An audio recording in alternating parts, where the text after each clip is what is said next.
what I do is help companies, all the major tech companies, smaller tech companies, AI companies, navigate geopolitical issues, trade, tariffs, export controls. And I think AI is one of the most decisive and possibly dangerous technologies that we are developing that needs to be treated as a dual-use technology. The entirety of the AI infrastructure stack, from GPUs to models, like, need to be treated that way. And so when you start talking about those conversations, then you're starting to talk about, okay, what does trusted tech look like?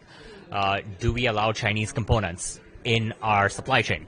Should we allow? And my personal view is no.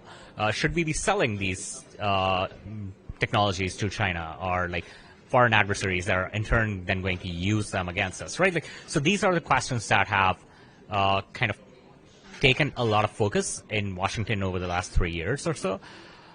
More now this year, I think there's been a renewed focus on some of these questions, plus the questions of, okay, where do the components for our domestic supply chain come from? How do we diversify the supply chains?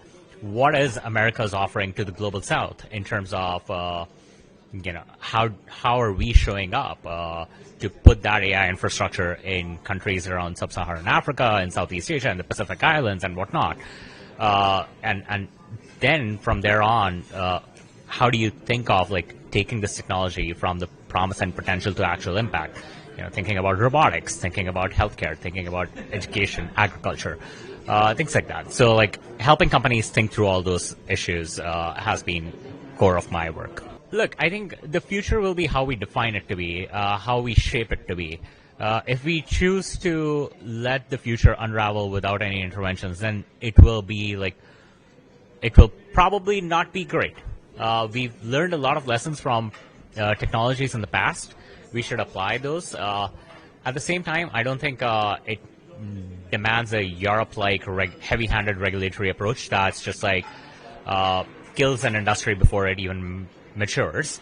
So now you have to strike that right balance. I think a lot of countries are thinking of it the right way. How do you regulate this technology in a way that you're regulating use cases, you're increasing public trust in the technology itself, and how are you thinking of the development of the technology, the frontier of the technology, the potential harms that could come from the frontier? And so, like, thinking at all those steps is going to be critical, and those are, like, some hard challenges in front of us.